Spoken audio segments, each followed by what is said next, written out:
Free State of Jones, the county in Mississippi that seceded from the war, was led by Newton Knight.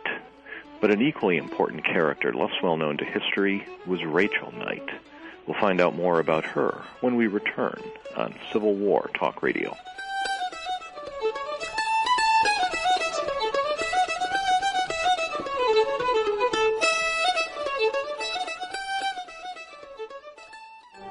On Sound Authors, you can expect the unexpected. Kent Gustafson, Ph.D., author, publisher, professional musician, and now talk radio show host, will not only entertain you, but with new books and guest authors from around the world, will interview talented independent musicians showcasing their fresh new music. Plan to join Dr. Kent and friends each Friday morning at 10 a.m. Pacific, 1 p.m. Eastern, on World Talk Radio Studio A. Sound Authors, where authors sound off. Once upon a time, there lived 3 energy hogs. Now, an energy hog is what you have when humans waste energy. One day, the 3 energy hogs set out to find themselves a cottage. Let's look for leaky windows, said the first energy hog, for he knew that would waste energy. Let's look for leaky doors, said the second. Let's look for a swing set, said the third, for he had more blubber than brains. So they set off down the road. Presently, they came upon a tiny cottage where dwelled a clever girl named Dreadylocks. I hope it has leaky windows, cried the first energy hog. I hope it has leaky doors, cried the second. I hope it has a bathroom, cried the third, for only his brains were smaller than his bladder. But Dreadylocks liked playing cool games at energyhog.org, and from energyhog.org she learned how to use energy wisely. So the 3 energy hogs were forced to look elsewhere to waste energy, and had to use the disgusting restroom at the gas station down the road. And the moral of the story is, to use energy wisely, log on to energyhog.org, or waste not, hog not. This public service message brought to you by the U.S. Department of Energy and the Ad Council. World Talk Radio, bringing the world to you.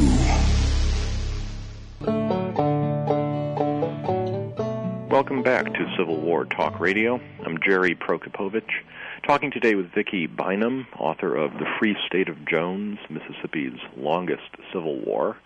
We've been talking about this really remarkable incident in Civil War history, this county in southeastern Mississippi that, if it didn't technically secede from secession, at least fell into the political and not legal but political de facto control of a group of deserters or freedom fighters, depending how you want to characterize them, who fought against the Confederate government and formed what has come since to be called the Free State of Jones. Vicki, one of the things I remember from my undergraduate days, which was a long time ago, was that in those days, if you had a Marxian economic construct behind your work, you were in. That's all you needed in those days, 35 years ago. Now, in professional academic writing, if you have 2 out of the 3 of race, class, or gender, you're usually pretty well off. Yeah. If you can get all 3, you're really there. My personal feeling is that these are fashions that will continue to come and go. And there are times I've looked with dismay at the catalog of a conference at OAH or somewhere, and literally every presentation has the same conceptual framework. They're all race or class or gender or 2 of the 3. It is definitely the trend and has been for some time. Yes. It has been. Your work, as an exception to that, one of the problems I find with that is that in trying to reach the general public, it's hard to do that with those frameworks because they're not as interesting to a lot of lay readers as are more traditional historical approaches or just different historical approaches. I think that's true. But this work is an exception. I've heard a rumor that there's a movie deal for Free State of Jones. You're absolutely right. Yeah. In fact, the movie is in development now. It's if you go on the Internet Movie Database, the IMDb, it's listed there by the title Free State of Jones, and Gary Ross is producing and directing and writing the script. Although he will be using my book as one of his sources for information. They bought the film rights to the book. But he's basing it more broadly on all of the different works and is going to write his own script. But, yeah, it's in development. The rumor I've heard is that they were hoping to cast it by the summertime. Well, that is very exciting, and one never knows what Hollywood will do with a historical story. If we will get something like Glory or something like The Patriot, or which end of the spectrum it will fall on in terms. Well, I did have quite a long conversation with Gary Ross, and I was pretty happy with why he wanted to make the movie and how he viewed the story. I think he undoubtedly will take a few liberties. I think we may see a Free State of Jones that did secede formally from the Union, for example. But I think in general he really wants to stay at least true to the story that I see. And of course, some people may not agree with my version, but he seemed to be motivated by a lot of the same sorts of interests that led me to write the book. So I'm hopeful. I'm very hopeful. Well, that's great. I certainly am too. I know every listener to this show will be going to see that when it comes out. One of the hooks, certainly, to make this a popular story is that there is romance. My wife is always telling me, you've got to put more sex in your books. Well, there's not a lot there in the Army of the Ohio, but in Jones County, the story of Rachel and Newton Knight is one that contravenes all kinds of established boundaries.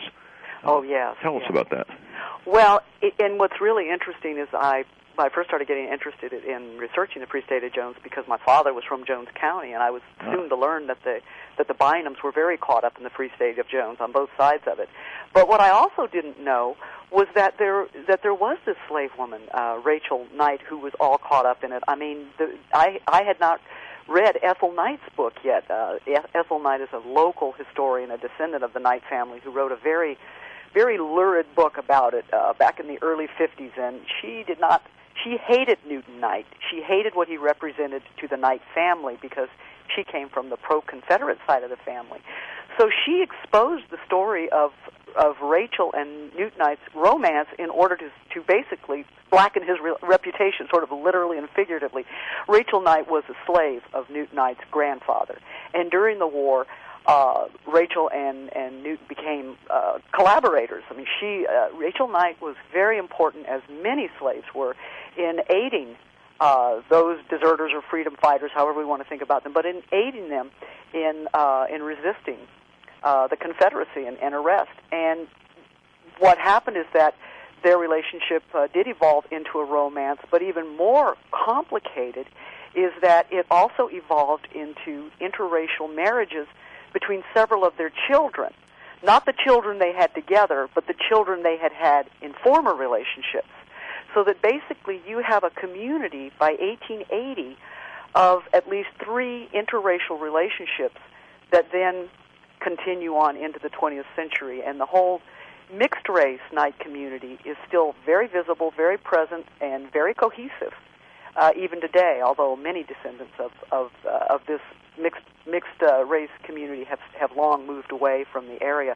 But there's still a core community there that trace themselves right back to the Civil War drama of Newton and Rachel. And that gave the book just a whole different, a whole additional story that I think, like you were saying earlier, oftentimes when we just use theoretical constructs of race, class, and gender, it can get pretty abstract and pretty boring. But here, we've got a real human story that encompasses all of those issues, but yet never gets boring.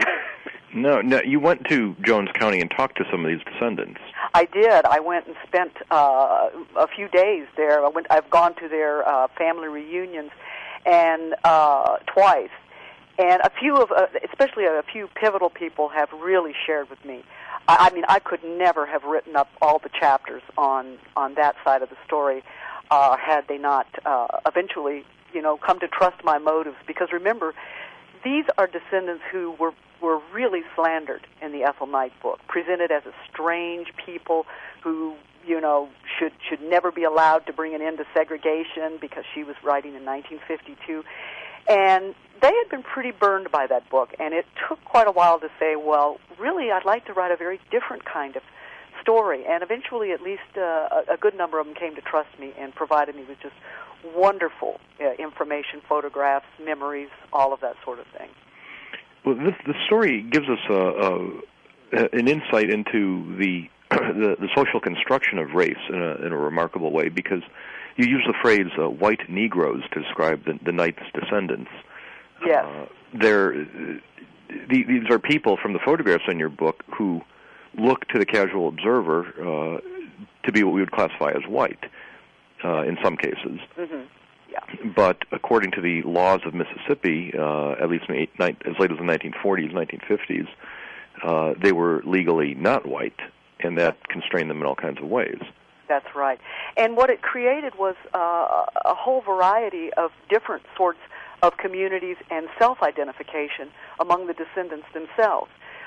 There were many who, to escape being classified as black, simply left Mississippi and identified themselves as white. I try to avoid using the word past because it implies a kind of an essentialism about having African ancestry, that somehow, no matter how white you really are black, as if there's something essential about that racial heritage. So what I tried to use are words like how they identify themselves, which is distinct from how the law identifies them in many cases. And so you had many of them. Well, in fact, I've been in touch with people who had no idea that they had African ancestry until they started doing genealogical research, which led them to the Free State of Jones, which led them to me, and they worked out their genealogy and were quite surprised, but in most cases quite interested to learn that they had African ancestry because they trace their ancestry back to this community. And so it is very much about both about societal construction of race. And all that was really worked out in a trial for miscegenation on one of the that took place against one of the descendants of Newton Rachel. His name was Davis Knight, and he was charged with miscegenation, marrying across the color line because he married a white woman. And when was this? Pardon? When was this? 1946. Okay. Yeah. And so that in that trial, you mentioned that's not long before Ethel Knight's book was published. That's right, yeah. Attacks, but Newton Knight's own grandson, I think, or son, Tom Knight, wrote his own book about it, and he took a very different view. Well, yes, he wrote, Thomas Jefferson Knight, Newt's son, he wrote a book about his father actually in the 30s before the trial, and then he republished it in 1946. But he didn't address the issue at all. That was something he was very ashamed of. He was one of the few members of Newton Knight's immediate family who did not cross the color line. Both his brother and his sister did marry children of Rachel Knight. They crossed the color line. So he had separated himself from the family. Yet he still wanted to celebrate his father as a hero of the Civil War. So he simply wrote a book about his dad that didn't mention any of the racial angle, the racial aspect of the family history. So it became a battle between Tom Knight, who wanted to defend the unionism of his father, and Ethel Knight, who wanted to condemn the unionism of his father, and she did that by bringing in the story about Rachel and the interracial relationship. But in fact, Tom Knight had been a witness at the miscegenation trial against Davis Knight, and he was forced to admit then that members of his family had crossed the color line. And you read the transcript, and it's just very painfully evident at how much he is still ashamed of that whole aspect of the life. So the family is incredibly divided, and I think still is today, over its black and its white branches of the family, and then branches that simply have mixed ancestry but choose to identify themselves in different ways than society might identify them. And I suppose it's a timely thing, as race is always timely in American politics and American culture, but this question of how one identifies oneself and what it means to be white or what it means to be black are questions that continue to come up, and here we see it coming up in life or death situations for these people. I was also reminded of the movie CSA. I wonder if you are familiar with that. No, I'm not. It's a mock documentary imagining if the Confederacy had won. I haven't seen that.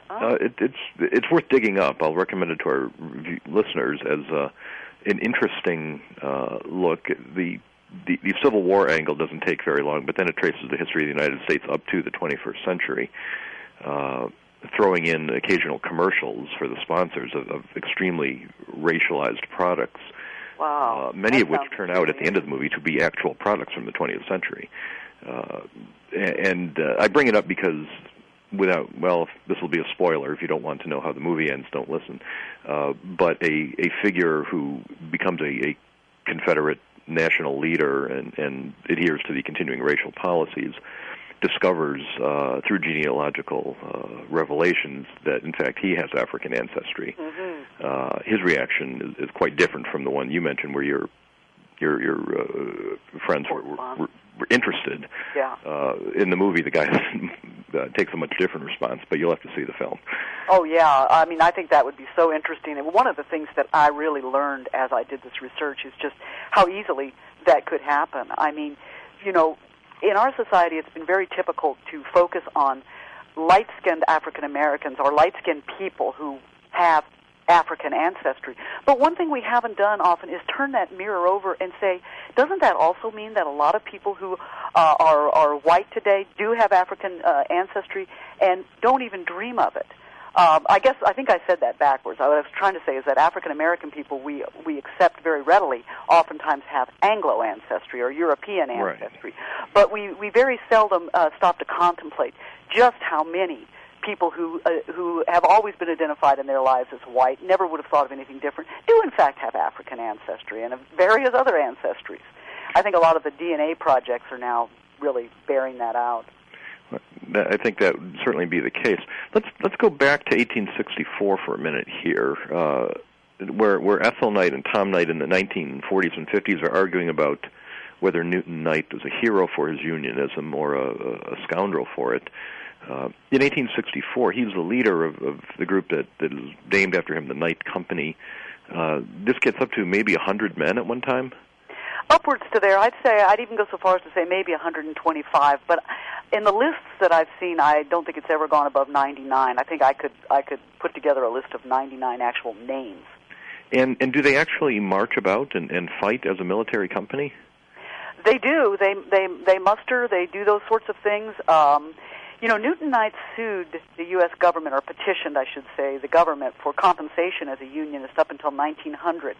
And it's hard to know how much or whether he exaggerated, but he described his unit as being an official military unit that did all of the things of a regular military unit, and that their only problem was that they had never managed to be officially mustered into the Union Army, but that they had tried to do so, that Jasper Collins, in fact, had gone all the way up into Tennessee trying to negotiate and make connections with Union generals and bring about the mustering in of this unit into the Union Army. So certainly they have always claimed that they went through all of the regular rituals of a true Army unit. Did they fight, and did they suffer casualties? Oh, yes, they did.